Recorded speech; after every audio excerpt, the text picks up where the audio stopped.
الله الرحمن الرحيم الحمد لله وكفى وسلام على عباده الذين اصطفى أما بعد أعوذ بالله من الشيطان الرجيم بسم الله الرحمن الرحيم سبحان الذي أسرى بعبده ليلا من المسجد الحرام إلى المسجد الأقصى الذي باركنا حوله لنريه من آياتنا إنه هو السميع البصير صدق الله العظيم. معزز حاضرین، سورہ بنی اسرائیل کی ابتدائی آیت ہے. کل بھی یہی آیت تلاوت کی گئی تھی اور اس آیت کی روشنی میں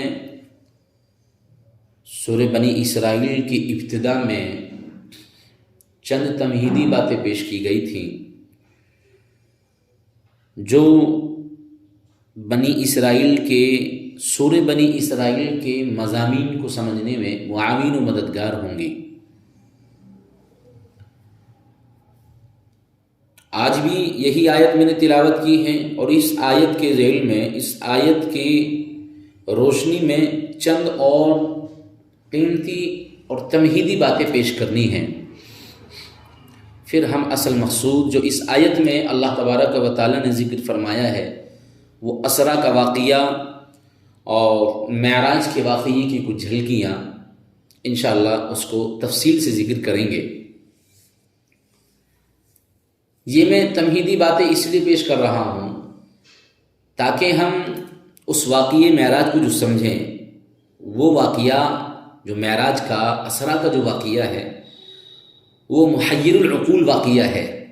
ایک ایسا واقعہ ہے کہ جو عقلوں کو حیران کر دینے والا ہے اور عقلیں دنگ رہ جاتی ہیں کہ اس طرح کا واقعہ بہت مختصر وقت میں رات کے ایک حصے میں اور رات کی تاریکی میں رات کے ابتدائی حصے سے اور صبح غسل تک اللہ تبارک و تعالیٰ نے اتنا لمبا سفر محمد رسول اللہ صلی اللہ علیہ وسلم کو کرایا. مسجد حرام سے مسجد اقصیٰ تک پہنچایا، پھر مسجد اقصیٰ سے اپنے پاس آسمانوں کو پار کرتے ہوئے بلایا. تو یہ ایک اتنا لمبا سفر اللہ تبارک و تعالیٰ نے کرایا. تو اس سفر کو واقعہ معراج کو جو معراج کا واقعہ اور یہ سفر ہے تو ایک ایسا عقلوں کو حیران کرنے والا ہے، عقلوں کو دنگ کرنے والا ہے. اسی وجہ سے اللہ تبارک و تعالیٰ نے اس واقعے کی ابتدا کری اور آیت میں سب سے پہلا لفظ لائے سبحان الذی اسری بعبدہ لیلا من المسجد الحرام. تو میں اس لیے چند تمہیدی اور باتیں پیش کر رہا ہوں تاکہ اس واقعے کی عظمت کو ہم سمجھیں اور اس واقعے سے ہم کچھ عبرت حاصل کریں کہ ہاں اللہ کی ذات کیسی قادر مطلق ہے کہ اللہ جو چاہتا ہے وہ کرتا ہے. دیکھیے سورت کا آغاز وہ اسرا کے واقعے سے کیا گیا جس کے بعد معراج یعنی آسمانوں پر چڑھنا ہوا ہے. پھر بنی اسرائیل کی بدکرداری کا بھی تذکرہ ہے. تو اس میں دو باتوں کی طرف اشارہ ہے. ایک اس طرف اشارہ ہے کہ اس دین کو عروج حاصل ہونے والا ہے اور جو مخالفوں کی سازشیں چل رہی ہیں ختم ہونے کا وقت قریب آ گیا ہے. آپ جانتے ہیں کہ واقعہ اس حالات اور ان واقعات میں پیش آیا کہ جب مسلمانوں پر ظلم ہو رہا تھا اور غیروں کی جانب سے کفار مکہ کی جانب سے ظلم و ستم انتہا کو پہنچ گیا تھا. تو اس لیے اللہ تبارک و تعالیٰ اس واقعے کو ذکر کرنے کے بعد فرماتے ہیں، اشارہ ملتا ہے ہمیں اس واقعے سے کہ دین کو عروج حاصل ہونے والا ہے، مخالفوں کی سازشوں کے ختم ہونے کا وقت قریب آ گیا ہے. لہذا مسلمان صبر اور ہمت سے کام لیں. جس طرح سورہ نحل کے اخیر میں اللہ تبارک و تعالیٰ نے فرمایا تھا وَاصْبِرْ كَمَا، اللہ تبارک و تعالیٰ نے فرمایا تھا کہ آپ صبر کریں، اللہ صبر کی توفیق دینے والے ہیں اور مخالفین کی طرف سے جو پریشانیاں ہیں ان کی طرف غم نہ کریں، نہ تنگ دل ہوں. اللہ تعالیٰ کی نصرت اور مدد ان لوگوں کے ساتھ شامل حال رہتی ہے، ان لوگوں کی شامل حال رہتی ہے جو نیکوکار ہوتے ہیں. تو پچھلی آیت کے اخیر حصے میں بھی اللہ نے اس چیز کی تلقین کی تھی. دوسرا اس طرف اشارہ ہے کہ اب انبیاء علیہم الصلاۃ والسلام کے دونوں قبلے خاتم النبیین صلی اللہ علیہ وسلم کے ماتحت کیے جا رہے ہیں، اور بنی اسرائیل کو جو دینی قیادت حاصل تھی اس دینی قیادت سے ہٹایا جا رہا ہے اور ان کی جگہ امت محمدیہ کو کھڑا کیا جا رہا ہے۔ یہ دوسرا اشارہ ہے اس واقعے سے۔ ارشاد ہے اللہ تبارک و تعالیٰ کا سبحان الذی اسری بعبدہ لیلا من المسجد الحرام الی المسجد الاقصی الذی بارکنا حولہ لنریہ من آیاتنا انہ هو السمیع البصیر۔ اس اللہ کے لیے پاکی ہے جو اپنے خاص بندے یعنی محمد صلی اللہ تعالی علیہ وسلم کو ایک ہی رات میں مسجد حرام سے مسجد اقصی تک لے گئے، جس کے ارد گرد ہم نے برکتیں رکھی ہیں تاکہ ہم اس بندے کو اپنی کچھ نشانیاں دکھائیں۔ بے شک وہ بندہ خوب سننے والا اور خوب دیکھنے والا ہے، یعنی کامل فہم و بصیرت والا ہے۔ سمجھیں آپ اس کی آیت کی مختصر تفسیر سمجھیں۔ ہجرت سے پہلے، ہجرت سے کچھ پہلے یہ اسرا و معراج کا واقعہ پیش آیا۔ مسجد حرام سے مسجد اقصی تک کا سفر یہ اسرا کہلاتا ہے، اور مسجد اقصی سے آسمانوں کے اوپر تک کی سیر، یہ سفر کو معراج کہا جاتا ہے، یہ معراج کہلاتی ہے۔ اسرا کے معنی ہے رات میں چلنا، اور اسرا بھی کے معنی ہے رات میں لے چلنا۔ چونکہ یہ سفر رات میں کرایا گیا تھا اس لیے وہ اسرا کہلاتا ہے، اور معراج کے معنی ہے سیڑھی، چونکہ آسمانوں پر چڑھنے کے لیے سیڑھی لگائی گئی تھی اس لیے اس سفر کو معراج کہتے ہیں۔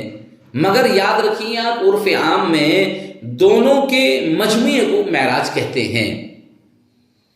اسرا و معراج کا جو واقعہ ہے اس میں بہت حکمتیں ہیں۔ اللہ تبارک و تعالیٰ نے قرآن کریم میں 2 حکمتوں کی طرف اشارہ بھی کیا ہے، ایک تو ضمنی حکمت اور اس طرح ایک اصل حکمت بھی ہے۔ ضمنی حکمت تو یہ تھی کہ یہ واقعہ لوگوں کے لیے ابتلاء اور آزمائش بنے۔ اللہ کا ارشاد ہے وَمَا جَعَلْنَا الرُّؤْيَا الَّتِي أَرَيْنَاكَ إِلَّا فِتْنَةً لِلنَّاسِ، اور ہم نے آپ صلی اللہ علیہ وسلم کو شب معراج میں جو مشاہدہ کرایا تھا اس کو ہم نے لوگوں کے لیے آزمائش ہی بنایا تھا۔ یہ واقعہ اس زمانے میں پیش آیا تھا جبکہ دعوت و تبلیغ کے کام میں کامیابی کے کچھ آثار نظر آ رہے تھے۔ اس واقعے سے بیچارے وہ کچے اور وہ نو مسلم لوگ وہ تو کچے رہ گئے، پیچھے چلے گئے، اور جو جن کا ایمان مضبوط ہو گیا تھا اس واقعے کی تصدیق کی انہوں نے۔ اور یاد رکھیے آپ، حضرت ابو بکر رضی اللہ تعالیٰ عنہ کو جو صدیق کا خطاب ملا ہے وہ اس واقعے کے بعد ہی ملا ہے۔ اس واقعے کی تصدیق کی انہوں نے تب ان کو صدیق کا خطاب ملا ہے۔ تو یعنی جن کا ایمان کچا تھا، ایمان میں تازہ داخل ہو رہے تھے، ان کے ذہن میں ساری باتیں نہیں آئیں کہ اتنے سے وقت میں اتنا لمبا سفر کرا دیا، انکار کر بیٹھے، تردد ہوا، شک ہوا۔ تو یہی ایک حکمت ہے، ضمنی حکمت تھی کہ اس کو واقعی کو ابتلا بنایا، آزمائش بنایا کہ دیکھتے ہیں کون حق پر رہتا ہے اور کون چلا جاتا ہے۔ اور ایک اصل حکمت لنریہ من آیاتنا، لنریہ من آیاتنا کہہ کر اشارہ کیا ہے، یعنی ہم اللہ تعالیٰ آپ علیہ الصلاۃ والسلام کو اپنی کچھ نشانیاں دکھلانا چاہتے ہیں۔ یہ نشانیاں بہت ہیں۔ اسرا سے یعنی بیت المقدس سے لے جانے سے مقصود تو آپ صلی اللہ علیہ وسلم کا امام الانبیاء ہونا واضح کرنا تھا، چنانچہ ایک ہی آیت میں اسرا کا تذکرہ کر کے کلام کا رخ بنی اسرائیل کی سیاہ کاریوں کی طرف پھیر دیا ہے، اور آخر میں انہیں آگاہ کیا ہے کہ یہ قرآن وہ راہ دکھلاتا ہے، وہ راستہ دکھلاتا ہے جو بالکل سیدھی اور صحیح ہے۔ لہذا اس انداز سے جو یہ کلام کا انداز ہے اس میں اشارہ ہے کہ اب بنی اسرائیل کی جو قیادت ہے وہ معزول ہو جائے گی، اور اب یہ منصب آپ علیہ السلام کو اور آپ کی امت کو سونپا جائے گا۔ چنانچہ اس سفر کے آخر میں آپ نے جو تمام انبیاء اور رسول کی امامت فرمائی ہے اس سے اس حقیقت کا اظہار بھی مقصود تھا اور مقصود ہے بھی۔ پھر آپ علیہ السلام کو اس کے بعد عالم بالا کی سیر کرائی گئی، آسمانوں کے احوال سے واقف کرایا گیا، جنت اور جہنم کو مشاہدہ کرایا گیا، اور ان گنت عجائبات جو اللہ کی قدرت کی عجائبات تھی دکھلائی گئیں، تاکہ آپ علیہ السلام اپنی امت کو دوسری دنیا کا آنکھوں دیکھا حال بتلائیں، اور آپ علیہ السلام کا بیان صرف سنیدہ نہ ہو، جو آپ اپنی امت کے لوگوں کو سمجھائیں، اپنے ساتھیوں کو بتائیں، بلکہ وہ دیدہ ہونا چاہیے، دیکھا ہوا ہونا چاہیے. اور اس مقصد کے لیے آپ صلی اللہ تعالیٰ علیہ وسلم کا انتخاب اس لیے کیا گیا ہے کہ آپ علیہ الصلوۃ والسلام خوب سننے والے اور خوب دیکھنے والے، یعنی ایسے کامل فہم اور بصیرت رکھنے والے ہیں. آپ دیکھ رہے ہیں انہ هو السمیع البصیر، اس جگہ سمیع و بصیر اللہ تعالیٰ کی صفتیں نہیں ہیں، حالانکہ ہر جگہ اللہ کی صفتیں ذکر کی جاتی ہیں سمیع اور بصیر، لیکن یہاں رسول اللہ کی صفت ہے یہ سمیع اور بصیر. انسانوں کے لیے یہ دونوں صفتیں سورہ دہر آیت نمبر اس میں غالباً 2 میں یا 3 میں یہ ثابت بھی کی گئی ہے، اور آیت کے آخری حصے میں تعلیل ہے کہ عجائبات قدرت اور دوسری دنیا کے احوال دکھانے کے لیے تمام انبیاء علیہ السلام میں سے آپ علیہ السلام کا انتخاب اس لیے کیا گیا کہ آپ ہی کامل فہم اور بصیرت والے ہیں، اور ایسے ہی بندے کو نشانی دکھانا بھی مفید ہے جو کامل فہم اور بصیرت رکھنے والا ہو. تو اس کی تفصیل یہ ہے کہ آخرت کے احوال اور جنت اور جہنم کے کوائف تمام انبیاء علیہ السلام نے اپنی امتوں کے سامنے بیان کیے ہیں. اللہ نے ایک نبی کو وہی پہنچائی ہے کہ جاؤ، مگر وہ سب کے سب احوال شنیدہ تھے، سنے ہوئے تھے. وحی کے ذریعے سے جن احوال کی اطلاع دے دی گئی انبیاءوں کو، انہوں نے اپنی امت کو سمجھائے، انہوں نے وہی احوال بتائے. لیکن قربان جائیے جناب رسول اللہ صلی اللہ علیہ وسلم پر، آپ کے اور میرے سچے آقا پر، کہ دوسری دنیا کے احوال صرف وحی سے نہیں بتلائے گئے بلکہ معراج میں موقع پر لے جا کر تفصیلی مشاہدہ کرایا جناب رسول اللہ صلی اللہ علیہ وسلم کو.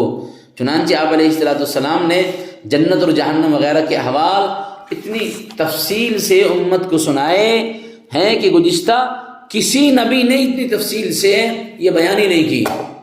اس کی مثال آپ یوں سمجھیں کہ جب کوئی شخص حج کر کے لوٹتا ہے تو آپ نے دیکھا ہوگا ہفتوں بھر، مہینوں بھر اور سال بھر تک حرمین کے احوال لوگوں کو سناتا رہتا ہے کہ اتنا اچھا تھا، کعبۃ اللہ ایسا تھا، مسجد حرام ایسی تھی، مسجد نبوی ایسا تھا، اور ہم وہاں پہنچے، طائف کا سفر کیا.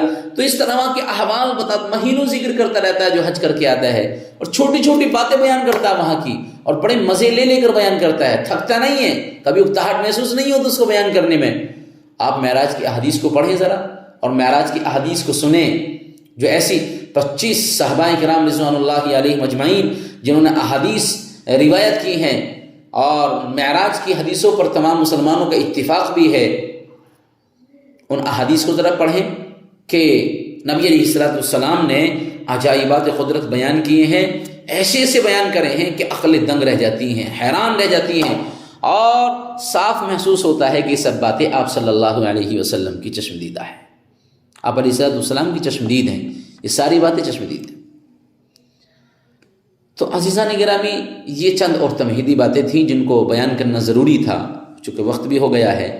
کل انشاءاللہ العزیز ہم اس آیت کے ذیل میں واقعہ معراج کو ذکر کریں گے تفصیل کے ساتھ، اور جو اللہ تبارک و تعالیٰ نے یہ سبحان الذی اسریٰ لفظ سبحان سے ذکر فرمایا، 2-3 باتیں ان آیت کی روشنی میں ذکر کریں گے، اور انشاءاللہ اس واقعے کو ہم تفصیل کے ساتھ ذکر کریں گے، معراج کے واقعے کو. کل بھی میں نے تمہید باتیں پیش کری تھی، اور آج بھی میں نے چند تمہید باتیں اس لیے پیش کری ہیں کہ عزیزو یہ واقعہ ایسا ہے کہ اس واقعے کو اندر ہمیں تردد نہیں کیا جا سکتا ہے. بعض ہیں کہ جو اس واقعے کو تردد میں لاتے ہیں اور شک سمجھتے ہیں کہ اتنے سے وقت میں سارا کام کیسے ہو گیا.